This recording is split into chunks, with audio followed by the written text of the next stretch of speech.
Hello friend, এসএসজিটি guide Bengali চ্যানেলে তোমাদের আরও একবার স্বাগত জানাই। আজকে কিন্তু আমি কিছু বাস্তবতা আমি তোমাদের সামনে তুলে ধরবো, যেই জন্য এই ভিডিওটি বানানো।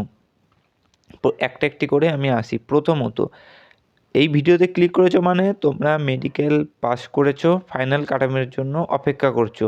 এবার দেখো, ফাইনাল কাটআপের জন্য যদি সাপোজ 1000টা সিট থাকে, তোমরা এখন 1400 জন কিন্তু অপেক্ষা করছো, বাট সিট তো তোমার 1000টাই। তাহলে 1400 জনকে কীভাবে দেবে? 400 জন কিন্তু অটোমেটিক বাদ যাবে। এই তোমাদের মধ্যে থেকে একজন কিন্তু, যারা মেডিকেল পাস করেছে ওদের মধ্যে থেকে কিন্তু 400 জন সাপোজ বাদ যাবে। এবার বলি, সাপোজ তোমার কাট অফ যদি যায় 80, মেডিকেল কাট অফ যদি 80 আর তোমার নম্বর থাকে 81, বলবো তুমি এই চাকরি ছেড়ে পরের বারের জন্য ভালো করে পড়াশোনা শুরু করো। তোমার নম্বর যদি থাকে 82, তোমার নম্বর যদি 83, অর্থাৎ +7 বা +6 অবধি থাকে, তাহলে কিন্তু তোমাদের চান্স কিন্তু 1% চান্সকে 99%-এ তো যাবেই না। এবং যাদের 10+ তাদের চান্স কিন্তু 80%, এবং যাদের 15+ নাম্বার আছে আমি বলবো তাদের চান্স কিন্তু 99%। এই পার্সেন্টেজগুলোকে তোমরা কিন্তু মনে রাখবে। এবং তোমাদের যে 6 নম্বর আছে, অনেকের 5 নম্বর আছে, তাদের কিন্তু অনেকটাই কিন্তু চান্স কম। আমি বলবো অনেকটাই কিন্তু চান্স কম। তোমরা কিন্তু দ্বিতীয়বারের জন্য তৈরি হও। এবার বলি রেজাল্ট কিন্তু এই সপ্তাহে আসছে না, তোমরা জানো। 2-3 জায়গায় কিন্তু আবার করে মেডিকেল হয়েছে, সেইগুলোর কিন্তু রিমেডিকেল আবার হচ্ছে। সেক্ষেত্রে রেজাল্টটা এই সপ্তাহে আসবে না, পরের সপ্তাহে কিন্তু যে কোনো দিন চলে আসবে। তো রেজাল্ট কবে দেবে এইগুলো তোমার ভাবার কোনো দরকার নেই। তোমার নম্বর যদি একটি ভালো সেভস করে আছে, আমার চ্যানেলে ভিডিও আছে, তুমি দেখে নেবা। ওই নাম্বারগুলো যদি থাকে, তোমরা রিল্যাক্সে থাকো। সামনে তোমরা নিশ্চয়ই অনেকে যারা মেডিকেল পাস করেছো, অনেকে ডাব্লিউপি পাস করেছো, ডাব্লিউপির মাঠ প্র্যাকটিস করো, ডাব্লিউপির তোমরা ইন্টারভিউ আছে, মাঠ আছে, এইগুলোর দিকে ফোকাস করো। তার মধ্যে রেজাল্ট চলে আসবে, চাকরি হয়ে গেলে তোমরা চলে যাবে। যেটা আগে পাবে সেটাই বেটার, সেটাই চলে যাবে। পরে যেটা হবে সেটা তো আর বোঝা থেকে লাভ নেই। এইটা।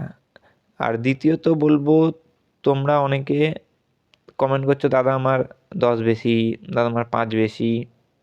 দেখো, তোমরা নিজেরাই বুঝতে পারছো আমার হবে কি না। আমি বলে দিলেই যে হবে তা কোনো না।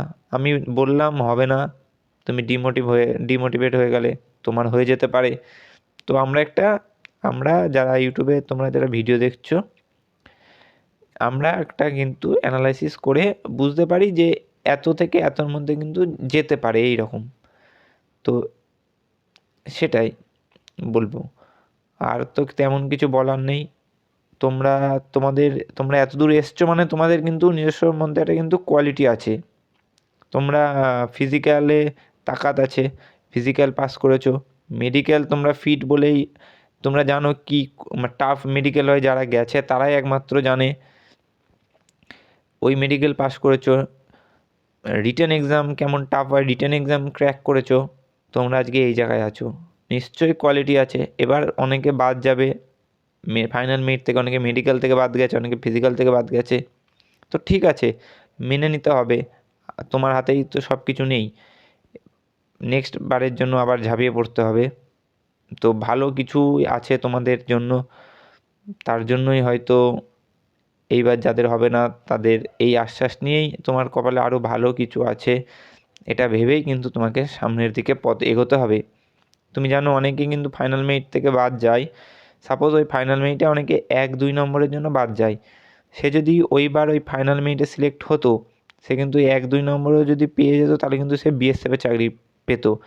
কিন্তু সে ওই ফাইনাল মেরিট থেকে বাদ গিয়ে ভালো করে পড়াশোনা করে পরের বার কিন্তু সে তার ফার্স্ট চয়েসটাকে হাসিল করে নেয়।